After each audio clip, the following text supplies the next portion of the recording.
I learned the hard way that no good deed goes unpunished, especially when you're dealing with a homeowner association run by someone who thinks they're queen of the entire neighborhood. My name is William Harrison, and I'd been clearing snow from my elderly neighbors' driveways for free every winter since I moved to Traverse City, Michigan 5 years ago. What started as a simple act of kindness turned into the most absurd battle I've ever fought, and it cost the HOA more money than they could have ever imagined. The trouble began on a Tuesday morning in January when I was finishing up clearing the driveway of Mrs. Patterson, an 82-year-old widow who lived 3 houses down from me. The snow had been falling steadily since midnight, leaving about 8 inches of fresh powder across our subdivision, Maple Grove Estates. I'd already cleared my own driveway and those of 4 other elderly residents before the sun even came up. I didn't mind doing it, and I had a reliable snowblower, plenty of time in the mornings before my remote work started at 9, and it felt good to help people who couldn't do it themselves. I was just packing up my equipment when a silver Lexus SUV pulled up beside me. The window rolled down, and I found myself face to face with Karen Garrett, the president of the Maple Grove Estates Homeowner Association. She was a woman in her late 40s with highlighted blonde hair, styled in that particular cut that seemed to be standard issue for HOA board members, and she wore an expression that suggested she smelled something unpleasant. "Excuse me," she called out, her voice sharp enough to cut glass. "I need to speak with you about what you're doing." I straightened up, wiping snow off my gloves. "Good morning, Karen. Just helping out some neighbors who can't clear their own driveways. Pretty standard stuff." Her lips pressed into a thin line. "That's exactly what I need to talk to you about. You're creating a liability issue for the association. What if you injure yourself on someone else's property? What if you damage their driveway or property with your equipment? This is completely unacceptable." I stared at her, genuinely confused. I've been doing this for 5 years. Nobody's ever complained before. "Well, I'm complaining now," she said, her voice rising slightly. "And furthermore, your amateur snow removal is making the neighborhood look inconsistent. Some driveways are cleared, others aren't. It creates an eyesore. If people need their driveways cleared, they should hire professionals like everyone else." I felt my jaw tighten. "Karen, these are elderly people on fixed incomes. Professional snow removal costs a fortune. Mrs. Patterson gets by on Social Security. She can't afford to pay someone $100 every time it snows." "That's not my problem, and it's certainly not yours," Karen snapped. "The HOA has standards to maintain. Your little charity project undermines those standards. I'm telling you right now to stop this immediately, or I'll have to take official action." Official action? I couldn't help but laugh. "What are you going to do, fine me for being helpful?" "Don't test me, Mr. Harrison," she said, her eyes narrowing. "The HOA bylaws give us broad authority to maintain neighborhood standards and safety. And honestly, looking at the job you did here, it's pretty sloppy anyway. There are uneven patches, and you've left snow piled too close to the mailbox. A professional service would never do such mediocre work." That stung more than I wanted to admit. I took pride in doing a thorough job. "There's nothing sloppy about this. The driveway is completely cleared, and the snow is piled exactly where it should be." "In your amateur opinion," Karen said dismissively. "But the HOA has decided that all snow removal in the neighborhood should be handled by licensed, insured professionals. We'll be sending out a notice to all residents about approved vendors. Your services are no longer needed or wanted." She rolled up her window before I could respond and drove away, leaving me standing there in the cold, angry, and stunned. Mrs. Patterson came out onto her porch, wrapped in a thick cardigan. "What was that about, dear?" she called out. I forced a smile. "Nothing important, Mrs. Patterson. Don't worry about it." But I was worried. That evening, I received an email from the HOA with an official letter attached. It outlined new winter maintenance standards that required all snow removal to be performed by licensed and insured contractors from an approved vendor list. The letter specifically mentioned that unauthorized individuals performing snow removal services create liability concerns and quality control issues. There was a thinly veiled reference to residents who have been engaging in amateur snow clearing activities, needing to cease immediately. I called my neighbor and friend, Marcus Thompson, who lived 2 doors down. He had been on the HOA board until Karen took over as president 6 months ago. He had resigned in frustration shortly after.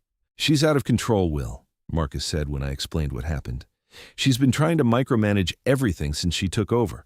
Last month she tried to fine the Johnsons because their Christmas lights were the wrong shade of white. Can you believe that? So what can I do? I asked.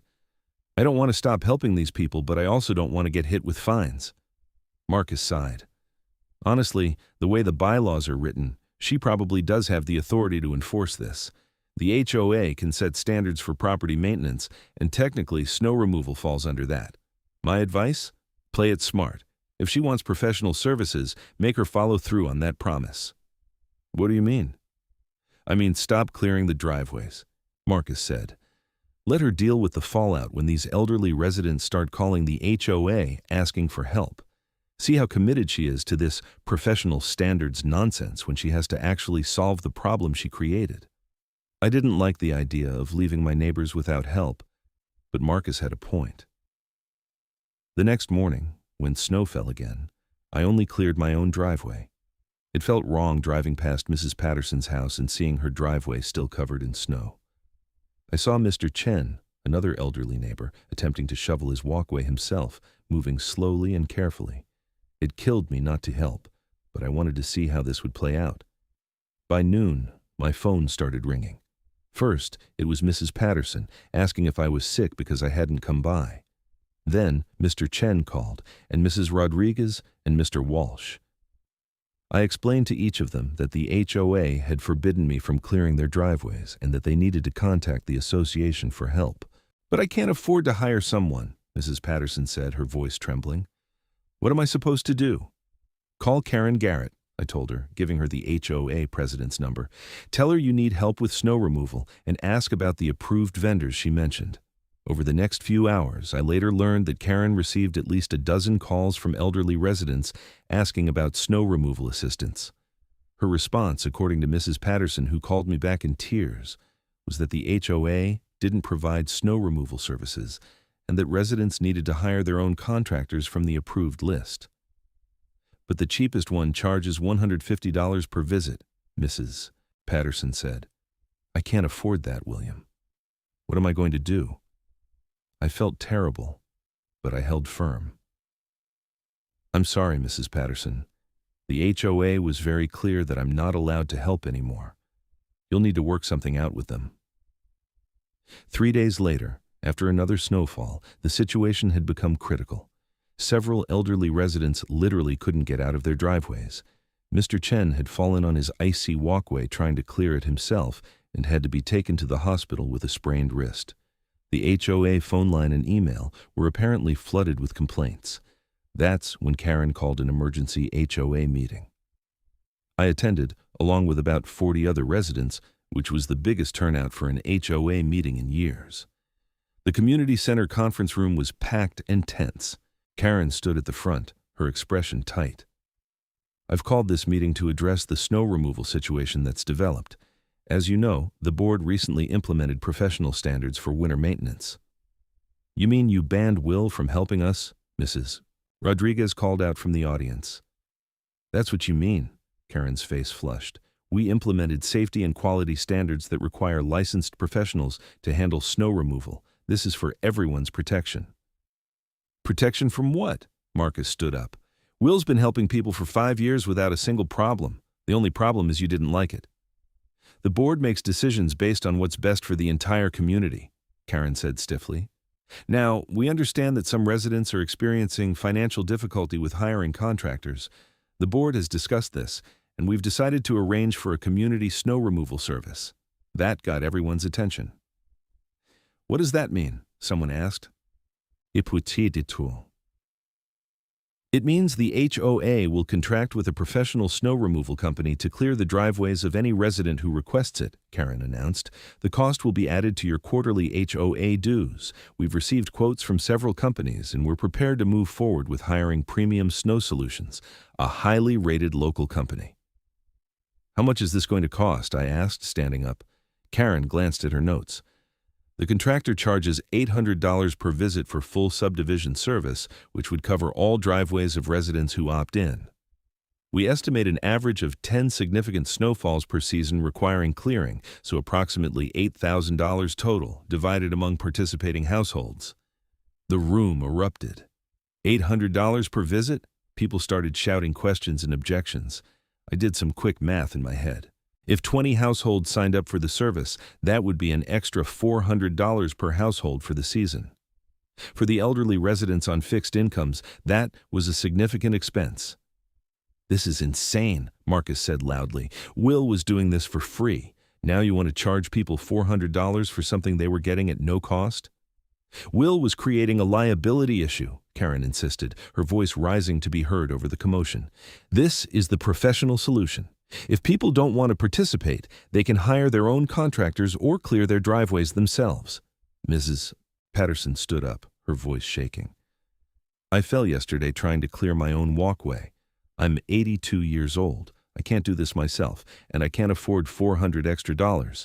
William was helping me out of the kindness of his heart, and you stopped him. Why?" "Because proper procedures need to be followed," Karen said, but she was clearly flustered. "I understand this is difficult, but the board has made its decision. We'll be sending out opt-in forms for the snow removal service. Meeting adjourned."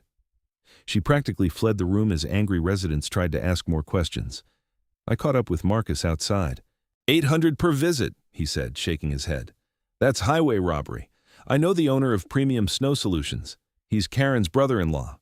"You're kidding." "Nope. His name is Derek Garrett. Changed it from his original last name when he got married, but he's definitely family. I'd bet money Karen's getting a kickback from this arrangement." That put an entirely different spin on things. "That's got to be illegal, or at least against HOA rules." "Probably," Marcus agreed. "But proving it is another matter. The HOA board has 3 members, Karen, her friend Patricia, and Tom Miller, who basically rubber stamps whatever Karen wants. You'd need to challenge them officially, which means getting enough homeowners to call for a special election or vote of no confidence." Over the next week, the situation deteriorated further. Karen sent out the opt-in forms for the snow removal service, and only 12 households signed up, most of them the elderly residents who had no other choice. The math worked out to about $670 per household for the season, assuming 10 major snowfalls.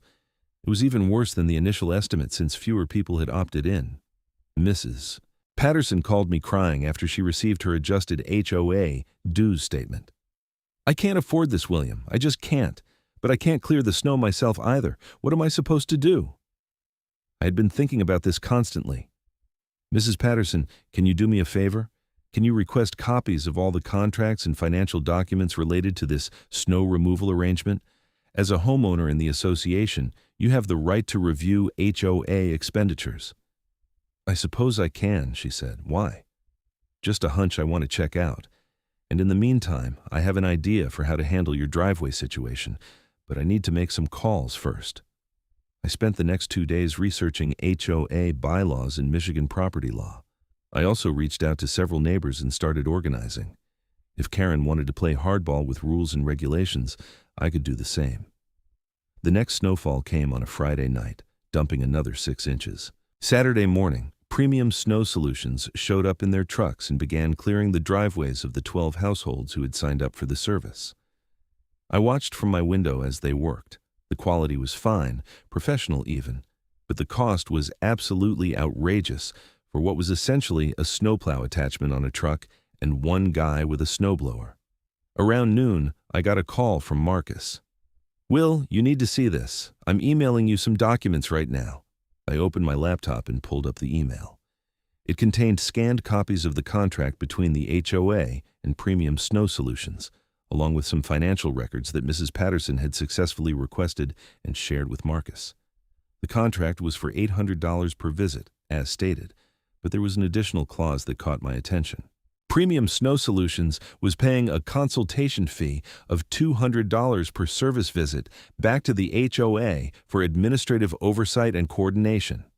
That money was going into a discretionary fund controlled by the board president, meaning Karen. "She's literally profiting from this," I said aloud, reading through the documents. $200 per visit goes back to her discretionary fund. That's $2,000 over the season that she controls. "Gets better," Marcus said. "Look at the vendor approval process. There's no documentation of how Premium Snow Solutions was selected or whether other bids were considered. Karen just unilaterally put them on the approved vendor list and then arranged this contract." This was exactly what I needed. I started making calls to other homeowners, explaining what I had found. By Sunday evening, I had signatures from 32 households calling for a special meeting to review the snow removal contract and discuss a vote of no confidence in the current board. According to the HOA bylaws, a petition signed by 30% of homeowners, which was 24 households in our 80-household subdivision, could force a special meeting. We had more than enough. Karen was furious when she received the petition. She called me directly on Monday morning. "This is completely unnecessary," she said, her voice icy. "The board acted within its authority. You're wasting everyone's time." "The homeowners have a right to review major financial decisions," I replied calmly. $800 per visit is a major expense, especially when we had a free alternative that worked perfectly well. "Your amateur snow clearing was not a solution," Karen snapped, "and if you're trying to imply something inappropriate about the Premium Snow Solutions contract, you should be very careful. That's slander." "I'm not implying anything," I said. "I'm stating facts. Premium Snow Solutions is owned by your brother-in-law, and there's a kickback clause in the contract that puts HOA money into your discretionary fund. Those are facts, Karen. The homeowners deserve to know about them." She hung up on me. The special meeting was scheduled for the following Thursday evening. In the meantime, it snowed again, and Premium Snow Solutions showed up to clear the driveways of their 12 clients. I made sure to document everything with photos and videos, including the time they arrived, how long they worked, and the quality of the service. For $800, they were on site for less than 2 hours total. Thursday's meeting was even more packed than the previous one. People were angry, and Karen knew she was in trouble. She brought both Patricia and Tom with her for support, and they sat at the front table looking defensive. I had prepared a presentation, which I delivered using my laptop connected to the room's projector. I laid out everything: the cost comparison between my free service and Premium Snow Solutions, the family relationship between Karen and the company owner, the kickback clause in the contract, the lack of competitive bidding, and testimonials from the elderly residents who were now struggling to afford the service. In summary, I concluded, the current board banned a free service that was working well, created a problem, and then implemented an expensive solution that financially benefits the board president. This is mismanagement at best and potentially a breach of fiduciary duty at worst. The room was silent for a moment, then erupted in angry questions directed at Karen. She tried to defend herself, claiming that everything was above board and that the consultation fee was standard practice for administrative work. "What administrative work?" Marcus demanded. "You made one phone call to your brother-in-law and signed a contract. That's not worth $2,000 of HOA money." Patricia, Karen's friend on the board, tried to help. "The board has to maintain professional standards. We can't have just anyone doing snow removal in the neighborhood." "Why not?" Mrs. Rodriguez stood up. "William did excellent work. My driveway was always cleared perfectly, and it didn't cost me a penny. Now I'm paying hundreds of dollars for the same service. How is that better?" The debate raged for over an hour. Finally, Marcus called for a vote on two motions. First, to immediately terminate the contract with Premium Snow Solutions, and second, to remove Karen Garrett as board president. Karen tried to argue that the meeting didn't have the authority to remove her, but I had done my homework. According to the bylaws, a 2/3 vote of homeowners present at a special meeting could remove any board member for cause, and mismanagement of HOA funds qualified as cause. The votes weren't even close. 51 homeowners were present. 47 voted to terminate the Premium Snow Solutions contract. 44 voted to remove Karen from the board. She was finished. Karen's face went pale, then red. "This is ridiculous. You're all making a huge mistake. That contract has a cancellation clause. The HOA will have to pay a penalty." "How much?" someone asked. Karen looked at her papers. $1,000. "Still cheaper than continuing with your scheme," Marcus said. "We'll pay the penalty and move on." Karen gathered her things and stormed out, with Patricia following. Tom, the third board member, stayed behind and actually looked relieved. "I never liked this idea," he admitted. "Karen pushed it through, and I didn't have the spine to fight her. I apologized to everyone." The meeting continued with the election of a new board president. Marcus was nominated and accepted. One of the first orders of business was addressing the snow removal situation. I propose we pass a resolution explicitly allowing volunteer snow removal by residents, Marcus said. No permits, no fees, no restrictions. If someone wants to help their neighbors, we should thank them, not ban them. The resolution passed unanimously. After the meeting, I was surrounded by grateful neighbors, especially the elderly residents I'd been helping. Mrs. Patterson hugged me tightly. "Thank you, William," she said. "I was so worried about how I'd manage this winter." "I'm just glad we got it sorted out," I told her. "I'll be back to my regular schedule starting with the next snowfall." But the story didn't end there. 2 weeks later, I received a call from Marcus in his new capacity as board president. "Will, we've got a problem," he said. "Karen filed a lawsuit against the HOA, claiming wrongful termination from the board. She's also claiming that we slandered her by accusing her of corruption." I felt my stomach sink. Can she do that? She can file the lawsuit. Whether she'll win is another question. But we need to respond, which means legal fees. I'm worried this could cost the HOA a lot of money. What do we need to do?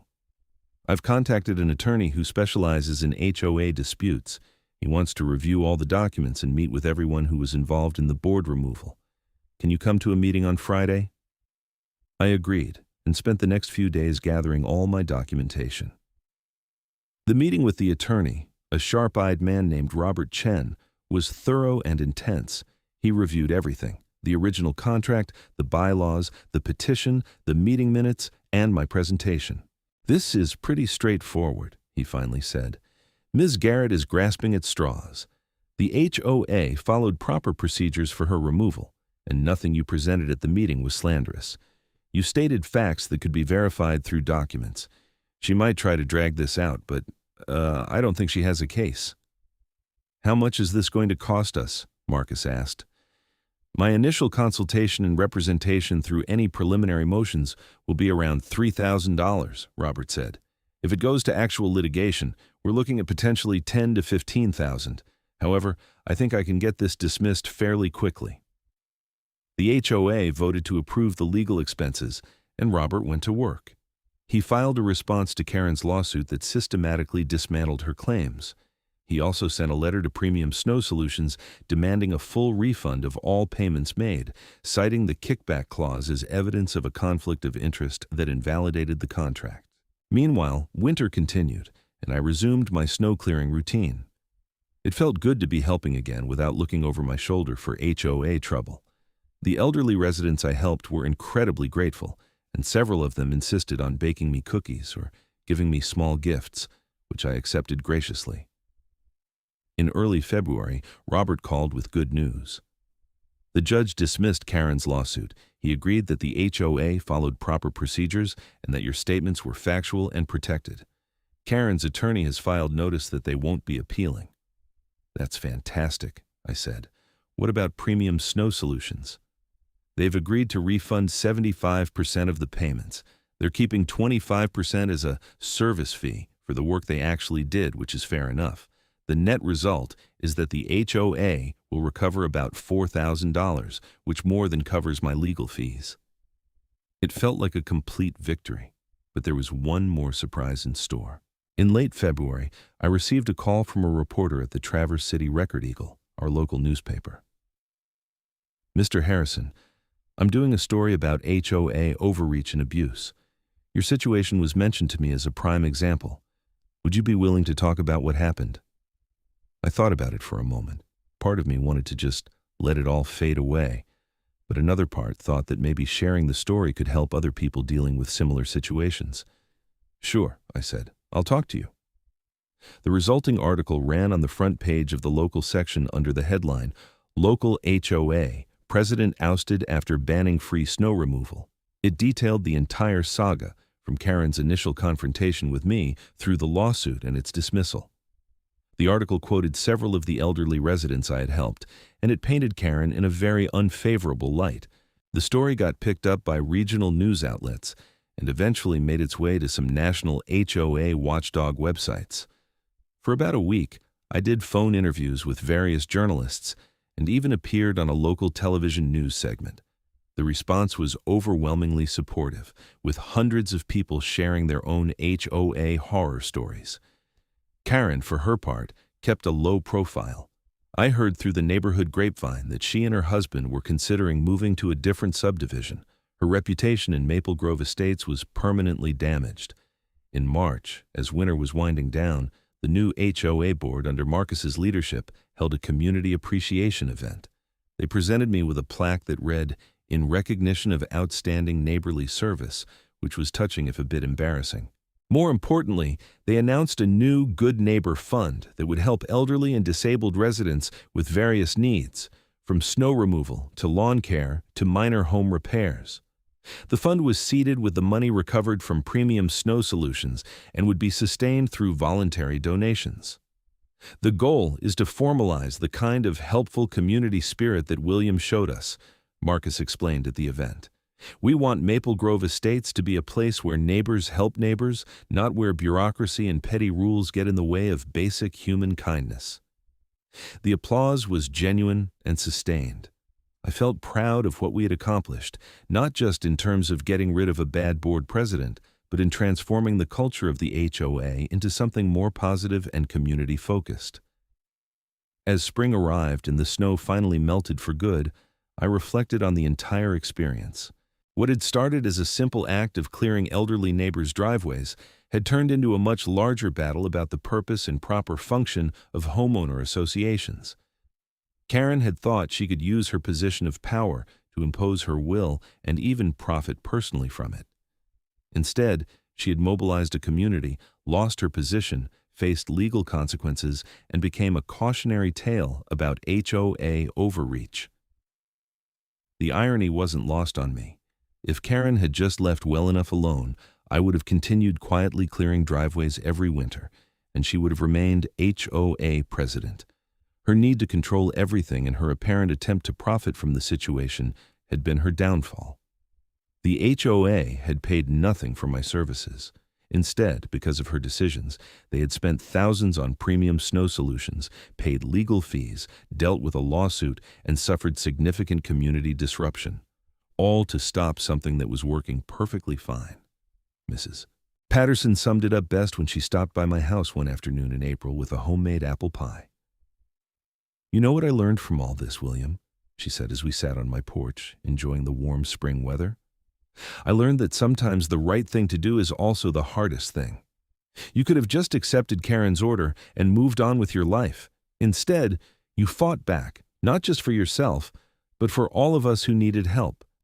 That takes courage." "I don't know about courage," I said. "I was mostly just angry at the injustice of it all." She smiled. "Sometimes that's where courage comes from. Being angry enough at something wrong that you decide to do something about it." The following winter, I continued my snow clearing routine. No one from the HOA bothered me about it.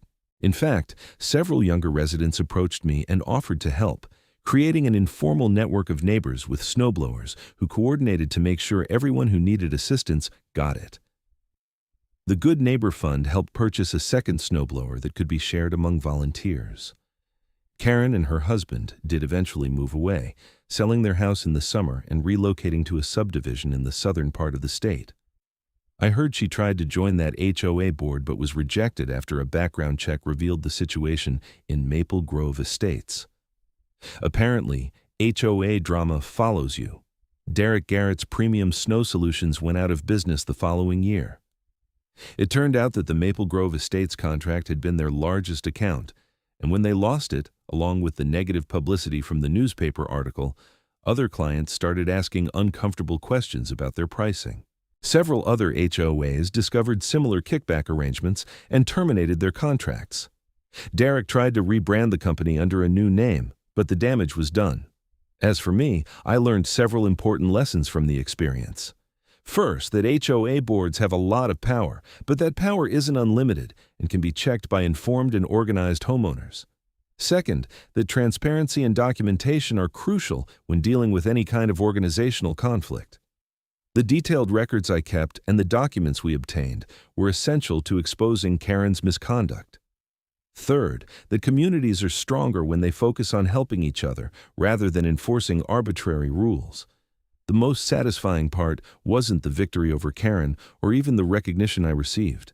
It was the relationships that deepened through the experience.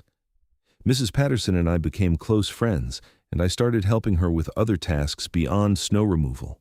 Mr. Chen taught me how to make authentic Chinese dumplings as thanks for clearing his driveway.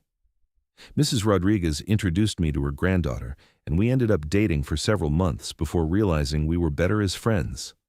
The subdivision itself changed. The new board under Marcus's leadership maintained necessary standards, but did so with a light touch and common sense. They focused on genuine community improvement projects, like updating the playground equipment and organizing neighborhood events rather than hassling residents over minor violations. The annual HOA meetings went from contentious battlegrounds to actually productive discussions about shared goals. One afternoon in December, almost exactly a year after the confrontation with Karen that started everything, I was out clearing Mrs. Patterson's driveway after a fresh snowfall. A car pulled up, and for a brief moment, I tensed, having flashbacks to that original encounter. But it was just a young couple who had recently moved into the subdivision. "Excuse me," the woman called out. "We're new here and we noticed you clearing driveways. Is this a service the HOA provides?" I smiled. "No, just neighbors helping neighbors. Do you folks need your driveway cleared?" "Actually," the man said, "we were wondering if we could help. We have a snowblower, and we'd like to contribute if there's some kind of system." I explained how our informal network worked, and they enthusiastically joined. By the end of that winter, we had 8 households regularly participating in volunteer snow removal, covering the entire subdivision. No one was left out in the cold, literally or figuratively. The whole experience became something of a legend in Traverse City HOA circles. I occasionally got invited to speak at other community meetings about homeowner rights and HOA governance. I always emphasized the same points: know your bylaws, document everything, organize your neighbors, and don't be afraid to stand up against abuses of power. Some people asked if I regretted the conflict, if I wished I had just accepted Karen's order and avoided all the drama. The answer was always no. What started as a simple dispute over snow removal had revealed deeper problems with how the HOA was being run and had given us an opportunity to fix those problems. If I had backed down, Karen would have continued her pattern of overreach and self-dealing, and the community would have suffered for it. There was also a broader principle at stake. HOAs exist to serve their communities, not to give petty tyrants a platform for power trips. When board members lose sight of that and start treating their positions as personal fiefdoms, homeowners have not just the right but the responsibility to push back. Our subdivision was better off for having gone through that difficult period. In the years since, I've heard from people all over the country who read about our situation and were inspired to challenge their own problematic HOA boards. Some won their battles, some lost, but all of them said they felt better for having tried. That's the real legacy of the snow removal saga. Not just that we fixed our specific problem, but that we demonstrated that homeowners aren't powerless against HOA overreach. As I write this, it's been 3 years since Karen tried to ban me from clearing snow. I'm still doing it every winter, still helping the same elderly neighbors, plus a few new ones who have aged into needing assistance. The subdivision has thrived under sensible HOA leadership. Property values have increased, not because of strict enforcement of petty rules, but because Maple Grove Estates has become known as a genuinely friendly community where people look out for each other. Mrs. Patterson is now 85 and still going strong. She jokes that having her driveway reliably cleared every winter has added years to her life because she doesn't have to stress about it. Mr. Chen's wrist healed fully from his fall, and he's more careful now about attempting physical tasks beyond his capacity. Mrs. Rodriguez's daughter moved back to Traverse City, and now 3 generations of her family live in the subdivision. The Good Neighbor Fund has expanded beyond just helping with snow removal, and now assists with all kinds of needs. Last year, it helped fund wheelchair ramp installation for a disabled veteran who moved in. The year before, it paid for tree removal for a single mother who couldn't afford it after a storm damaged her property. These are the kinds of things a community should be doing. the kind of purpose an HOA should serve. Marcus served 2 terms as board president before stepping down, satisfied that he had helped restore sanity to the organization. The current board has maintained his approach of community service over petty enforcement. They still maintain standards where it matters, like ensuring common areas are kept up and addressing legitimate safety concerns. But they've eliminated the kind of nitpicky nonsense that Karen thrived on. I still occasionally think about that morning when Karen pulled up beside me and set this whole saga in motion. In a strange way, I'm almost grateful to her. Her overreach and greed created a crisis that forced our community to examine what kind of neighborhood we wanted to be. We chose kindness and cooperation over rules and restrictions. We chose community over control. And we've all been better off for it. The snowblower I use is getting old now, and I'm planning to replace it soon. When I do, I'll probably donate the old one to the Good Neighbor Fund so more volunteers can help with winter clearing. It seems fitting. What started as one person with a snowblower trying to help his neighbors has grown into a community-wide effort that embodies the best of what neighborhoods can be. Every time it snows, I think about how close we came to losing that. If Karen had succeeded in her scheme, elderly residents would have been forced to pay hundreds of dollars for a service they were getting for free. Money would have been siphoned from the HOA into Karen's discretionary fund and her brother-in-law's pockets, and the precedent would have been set that the board could ban helpful community activities on a whim. It was worth fighting against, and I'm glad we won. The lesson, I think, is that small acts of resistance matter. Standing up for what's right, even when it's difficult and uncomfortable, can create ripples that extend far beyond the immediate situation. Our snow removal battle became a story that inspired other homeowners to challenge their own HOA problems. It became a case study in how organized residents can check abusive board leadership. And most importantly, it preserved and strengthened the culture of neighborly support that makes Maple Grove Estates a genuine community rather than just a collection of houses. So yes, Karen insulted my free snow clearing service. Yes, I stopped and let the HOA hire someone at $800 a visit. And yes, it all worked out far better than she ever could have imagined, just not in the way she planned. Sometimes the best response to petty tyranny is to let the tyrant's own schemes collapse under the weight of their absurdity, while you work behind the scenes to organize a better alternative. These days, when I'm out clearing driveways on winter mornings, other volunteers often join me. We've turned it into a social activity, stopping for coffee and conversation as we move from house to house. The elderly residents we help have started calling us the Snow Angels, which is embarrassing but sweet. It's become one of the defining features of our community, the thing that makes Maple Grove Estates special. And it all happened because someone tried to stop it. Because Karen Garrett thought her authority as HOA president gave her the right to ban an act of kindness and turn it into a profit center. Because she underestimated how much the community valued what I was doing and how far they would go to preserve it. Her attempt to assert control ended up demonstrating the limits of that control and empowering homeowners to take back their association. I wouldn't change a thing about how it all unfolded. The confrontation was unpleasant, the months of conflict were stressful, and the uncertainty about whether we would prevail was uncomfortable. But the end result, a stronger community with better leadership and a renewed commitment to helping each other, was worth every difficult moment. Sometimes you have to fight for the right to be kind, and when you do, the fight itself can become a catalyst for positive change that extends far beyond the original issue. That's the real story of the snow removal saga. Not just that I beat the HOA in a dispute, but that in doing so, we transformed what the HOA meant in our community, from an organization that could arbitrarily ban helpful activities and engage in self-dealing to one that actively supports neighbors helping neighbors. From a tool of control to a framework for community support. That transformation is the true victory, and it continues to pay dividends every single day.